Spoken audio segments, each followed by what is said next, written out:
Hi guys, it's Morgan, and it's the first day of BroadwayCon 2023.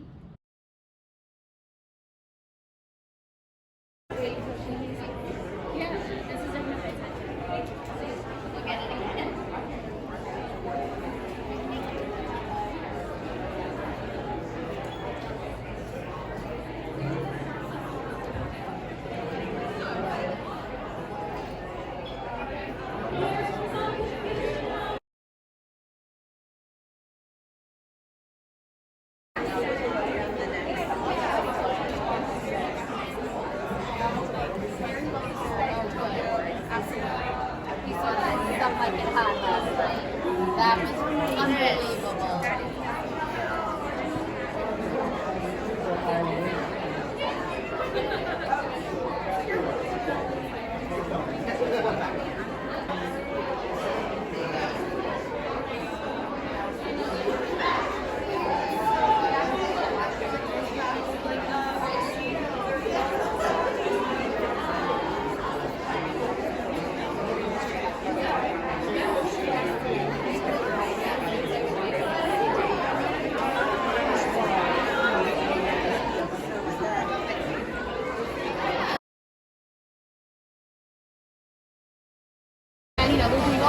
Guys, no best. It was just so bad from every angle, from guest experience, from vendor experience, everything.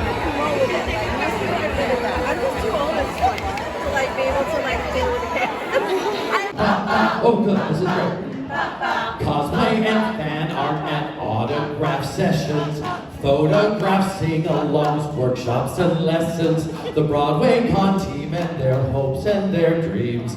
These are a few of my favorite things. And there's two more verses.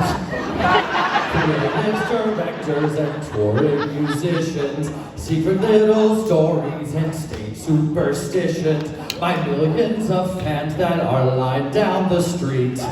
These are a few of my favorite things. And when the subway stinks, when the Wi-Fi's down, when I'm feeling sad,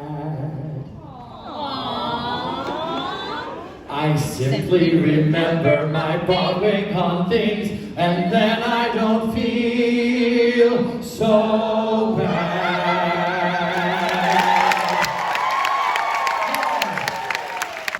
Who will I see at the Hostos Ballroom tomorrow night? We've always wanted to have a dance party here at BroadwayCon, and it's finally come true thanks to our wonderful friends at Wicked. It's going to be amazing. Don't miss it. We got performances, dancing. It's going to be wonderful. Are you gonna trot out your old costume and join us? Oh wait, I should. Yes. They gave me, I had a skirt. Yes! You can call it a kilt, but it was a skirt. It was fierce. I'll ask. I got a green dress. Yeah, green dress works. Very excited for that. Don't let Michelle Visage see that. That's a deep cut for fans of Drag Race. It's great. Game shows, you talked about game shows, Game right? show is so fun. We got Jen Colella back to MC a game show.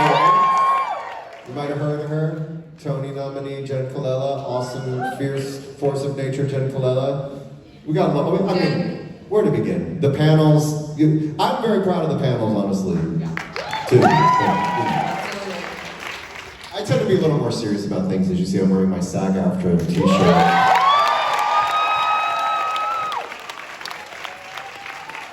I'm very proud that IATSE threatened the strike and that the Broadway producers, the League of Broadway Producers, actually met with them and actually negotiated with them. So the theater could continue, and it would be a good lesson for the AMPTP to learn to sit back down with the writers and the actors to negotiate with us. We are ready to negotiate with them. But we're very happy that live theater is continuing. As you're going in and out of the marquee this week, well, actually no longer this weekend, I'm sorry, because we're not picketing on the weekends, but as you're coming in today, you might have noticed the picket line by Paramount right here on Broadway. Anyway, so if in the coming days, as you follow along and you pass a picket line, you can sometimes even join as a supporter. You don't have to be a member of the union to do it. And you could also, if you're driving by a picket line, honk your horn. It is a really big lift to all the people who are standing out there in the hot sun. But we are fighting for, the word equity is, the actors union in theater is equity, but we are fighting for equity in our fields. And we are also very thrilled that Broadway is demonstrating that you can actually make good deals for people who do the labor. It's a labor movement.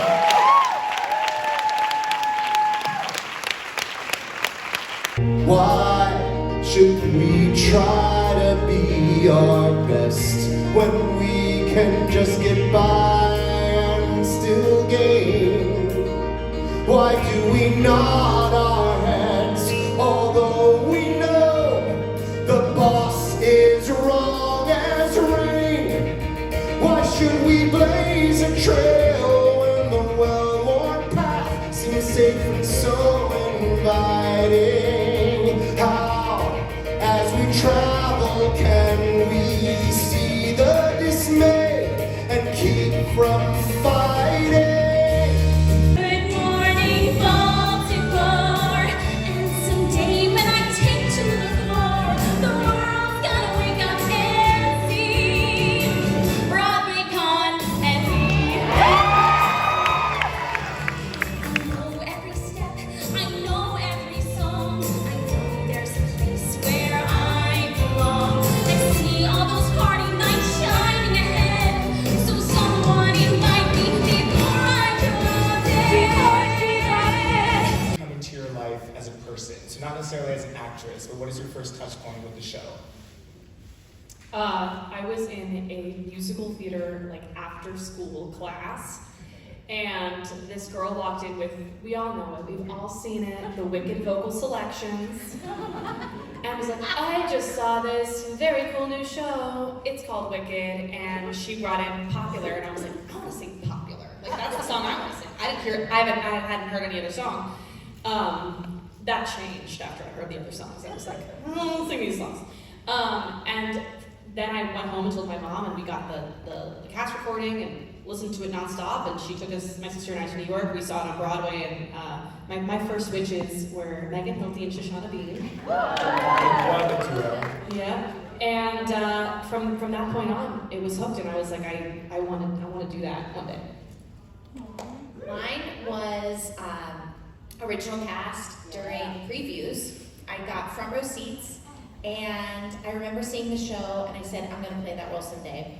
And I was like, it's the first time I've seen a role that's a funny female who gets to sing really high. And that's my dream and my goal. And so I made it a fact that I would only ever play Glinda. And I was told I'll never play Glinda until I understudy her, because Wicked likes to work. They really like to promote people, which is great. You put in your time, they promote. Walking examples, And I don't know, there was just something about it where I was like, nope, I'm only gonna play Glinda. And so I auditioned for the show throughout 6 years. I guess I should have started my journey with that. My journey was a 6-year journey to get there. And then I finally got it. But yeah, my first witches were Adina and Kristen, and I still saw it when the big hat was in the opening. So I just was hooked. It was the best. Yes, the hat. I first heard Wicked when I was on tour with Mamma Mia. Mamma Mia. I was actually at the National Theater in Washington, D.C., and I was sitting backstage in a dressing room with a bunch of other girls, and somebody was playing Defying Gravity, and it had just come out, so it was 2003. I was just like, oh my god, this music is unbelievable, and I was already Idina Menzel, I wanted to play Maureen in Rent so badly, just from hearing her voice, and so I continued to listen to the songs, and at this point in my career, I was a dancer in the ensemble. I'd never sung anything on stage by myself before, so I don't know, it was a big, big dream, but yeah, I never actually saw the show until I booked the show. And my first witches were Stacey Morgan Lewis and Christy Cates. Christy Cates called out mid-first act, and the understudy went on before Defying Gravity. And it was magnificent, it was wonderful. Courtney Corey, I think, was the understudy. So, but yeah, that was my journey. And I was floored seeing the show for the first time. I was like, what did I get myself into? But as a swing, you know, because it's a huge show. But yeah. Wow, that's so cool. I grew up just outside of Philadelphia, which is very close to here, yes. And so I think I was a freshman in high school when the show came out, and our drama guild took a bus up here to see the original cast. I was floored, like you, and I saw Kristen, and kind of like what you were saying, Haley, I kind of like could almost picture myself up there, and I was just so blown away by her and like encouraged by her. I was like, oh, maybe there's like a path for me if I wanted to maybe do this. I don't know. So that was awesome. And then we actually went back a few months later with my parents and my siblings. So super grateful. Saw the original cast twice. When Wicked came out, it was, 2003? I was in high school and I was just getting into, I was big into choir, big into singing. I always knew that I wanted to sing. But in high school, I heard the cast album for Wicked the musical, and I heard it, and I heard Defying Gravity and Wizard and I was like, this is what my voice is meant to do. This is what I'm going to do. It was like sure from that moment. I knew I always wanted to be a singer, but as soon as I heard the music, it like touched me in a very deep way, character-wise and musically. So it just kind of attached then. Hasn't left me since. Chandra Lee Schwartz and I did the Hairspray tour together. And I can't remember if Katie Rose and I talked beforehand. Aaron Mackey as well. And I just was so appreciative of them saying, we are here for you anytime you need us. We know what you're about to go through, and you don't. And so anytime you need someone to ask any questions, or you're having a day where you're sad, or especially on the road, you know, you're sleeping in a different hotel every couple weeks, different air quality, it's just not the same. And so you miss your touchstones of real life. And I just remember all three of them being so kind and saying, it is a sisterhood, we've all been through it, we are here for you whenever you need us. And it's the same for all of us, whether you're green or pink, like it's a sisterhood. And it's a special club that only people who have played these roles really do understand. Yeah, that's what I've heard from pretty much every witch is like, you don't really understand what doing Elphaba or Glinda is like unless you've done it. So for me, I'm kind of, my people that have really affected my life as Elphaba are the people that I've stood by for.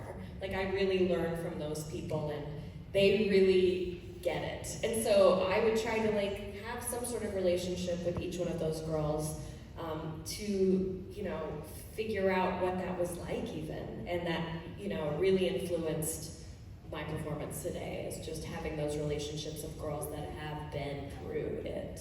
Yeah, and I think even if you're not close to the people that are playing it while you're standing by for them, they'll always say to you, like, let me know if you need anything. Like, I feel like every Elphaba, Dee Rossioli I stood by for her in Chicago and on Broadway, and she was my mentor, I think, with the show, because I watched her put in as a standby. That's when we joined the company together. And I really, truly watched her Elphaba journey, and I got to watch her learn how to play Elphaba, and play Elphaba in the most magnificent way.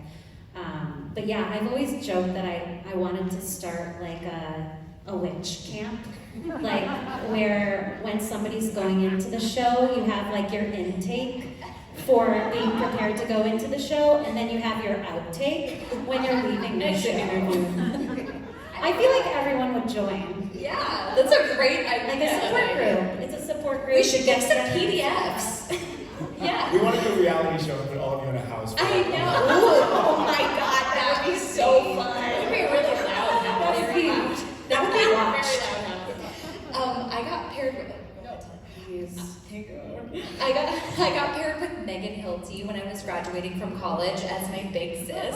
What? Hashtag blessed. So then when I got the call that I would be going out with the tour, I was like, can I call you? And I think we spent probably 45 minutes, an hour, and I was just like, what does it mean to, what's per diem? What's calling out? What's stage right? Just kidding. I knew what that was right then. But she was so helpful in placating some of my fears, giving me some great tips. And then I will tell you too, I feel like I was so blessed because I got to go in on Jackie Burns' last 6 weeks on tour. And she also was my first alphabet on Broadway, which is so special. And she really has been such a strong anchoring point for me because she had been around. She was such a great, solid friend to me through being so new to the world, both on the road and then here. I think the cool thing, something you might not know about when us witches go into the show is that it's pretty impossible to have your own costumes at the start. So what you do before you go in is you have a costume fitting and you go to this huge Wicked wardrobe stock room that is honestly every Wicked fan's dream of seeing. It is a warehouse so bad. in Midtown. It's with You guys should get invited. rows of costumes. It's insane. And so I was taken to the Elphaba aisle, and there it was. Every Wicked witch dress with every Elphaba that's ever done it there in front of me. And I guess they didn't have a lot of fittings that day, and so I was like, can I try on Stephanie J. Black's dress, please? I was like, they let me. They did. It was kind of insane. But so cool. The goal of this is that you're going to be put into costumes of another Elphaba, essentially, or a combination of which to fit you while your own costumes are being made. So, I'm a Penn State alum. I saw Caroline Bowman on Broadway in 2014, also a Penn State alum. And lo and behold, guess whose costumes I started out in? The costumes I had seen her wear on stage. I started my contract in those clothes, which was cool because I had seen them on stage and now I was in them and I love this person and this human. And when I first got the call, she was the first person I called. She spent 3 hours with me on FaceTime, just talking me down, talking me off the ledge. And I got to wear those costumes for some of them for my entire run on tour. And what's cool about this is that you actually feel like the Green Girl sisterhood when you're in them. At least I did, because I was like, I feel like this person has gone through what I'm going through. The history. And I can be in these clothes, and it kind of gave me a sense of strength, and I felt that through the clothes, which is cool. So that was cool. That's the one thing. The second thing is there's a sense too of somebody else wore this and they got through it. So I can too. Okay. So I can too. Another cool thing about having these two ladies as my standbys is that I knew not only have they been a part of the Green Girl Sisterhood, but if I needed anything, they had been through it. So the voice memos that we'd send. So many voice memos. So many voice memos. But I knew that I had a backbone in the building, someone that understood, and they knew that they had me, so we had each other, and just what an incredible gift. And then, post our contracts, we're here for this lovely person who is going through it right now and doing an incredible job. Go see her. But that's the beautiful thing about this, and it will outlive the show, I think, the sisterhood. Some of the moments that are most memorably is when a little scream. I was like,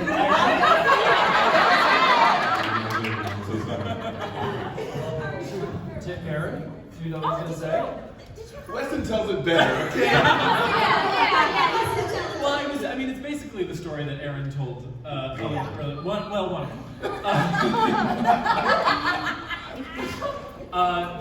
story that he sort of alluded to before, where we were in Sominex and Lena Hall was playing Audrey at the time, and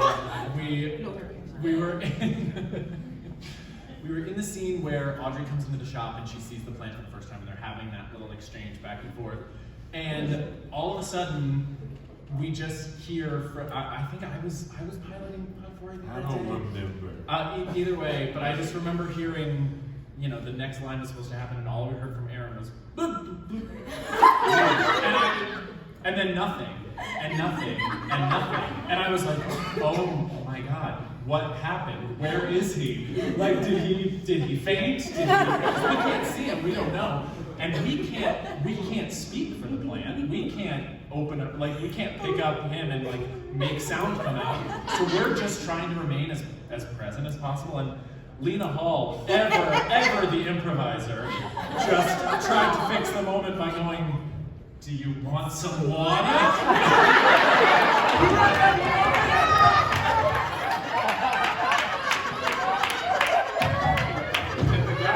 The guys are still having the puppet too, so they're like, okay, rule 9. They're just I'm still up there like. And then Eric was able to find his way back, but found his way back by jumping like 3 lines back that we've already said. So we just went back to like the middle of the scene, and then we kept going afterwards. But Lena Hall, when she departed the show, gave us all note cards and stickers with a cartoon of her face and Audrey too that said, "Do you want some more?"